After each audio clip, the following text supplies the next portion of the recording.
తెలంగాణ మహారాష్ట్రలో భారీగా వర్షాలు కురుస్తున్నాయి. దీంతో ఎగువ కురుస్తున్న వర్షాలకు గోదావరి ఎరుపెక్కింది.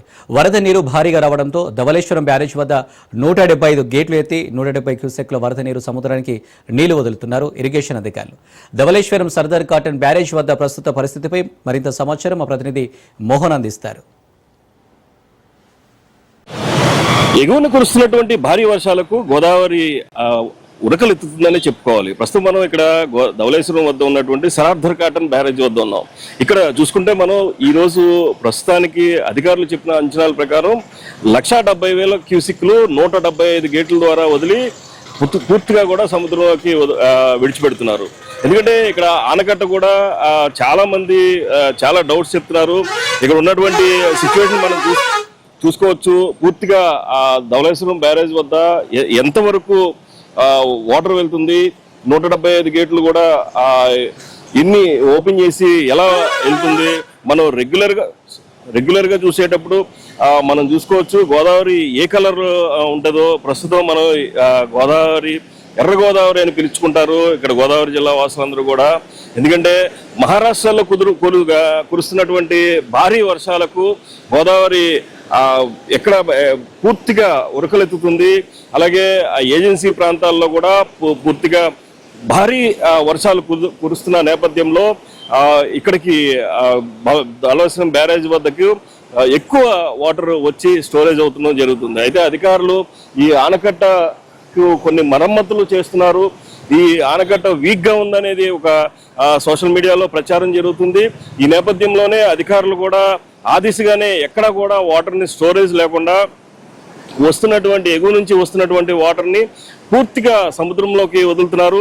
ఇక్కడ మనం చూసుకోవచ్చు, మనం విజువల్స్లో చూస్తున్నట్టు ఆ గోదావరి వచ్చిన వాటర్ వచ్చినట్టుగా కూడా ఆ గేట్లలో నుంచి సముద్రంలోకి వస్తుంది.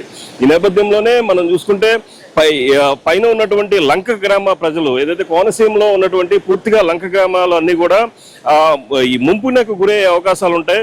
ప్రస్తుతానికి 1వ నెంబర్ ప్రమాద హెచ్చరిక వచ్చిన తర్వాత మాత్రమే వాళ్ళందరినీ కూడా పునరావాస కేంద్రాలకు తరలించే అవకాశాలు కనబడతాయి.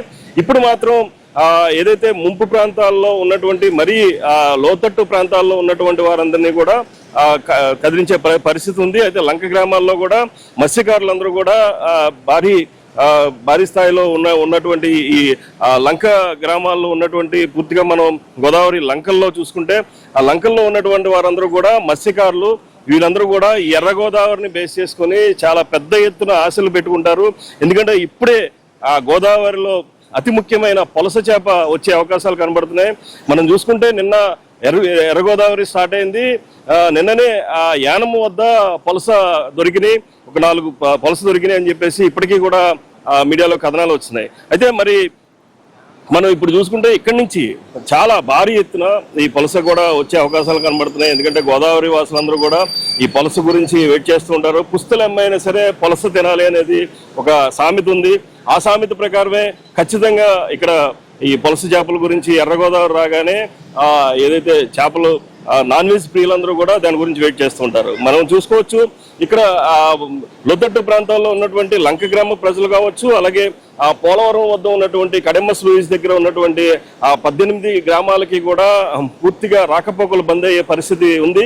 గోదావరి ఏదైతే ఉవ్వెత్తున ఎన్ని క్యూసెక్ల వాటర్ వచ్చినా సరే మేము సిద్ధంగా ఉన్నామని చెప్పేసి ఇప్పటికే ధవళేశ్వరం ఇరిగేషన్ శాఖ అధికారులు చెప్పారు.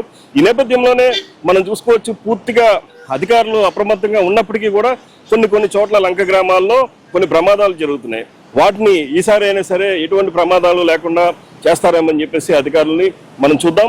ఇప్పుడు మనం చూసుకుంటే గోదావరి ఏదైతే ధవళేశ్వరం బ్యారేజ్ వద్ద ఈరోజు ప్రస్తుతానికి 170 క్యూసెక్ల వాటర్ని సముద్రంలోకి వదిలారు. అది కూడా 175 గేట్ల ద్వారా. ఇది ధవళేశ్వరం వద్ద ఉన్నటువంటి సర్దార్ కాటన్ బ్యారేజ్ వద్ద ప్రస్తుతం ఉన్నటువంటి సిచ్యువేషను. ఈ రోజు నుంచి కూడా ఎప్పటికప్పుడు రాజ్ న్యూస్లో మీకు తెలియజేస్తూ ఉంటారు.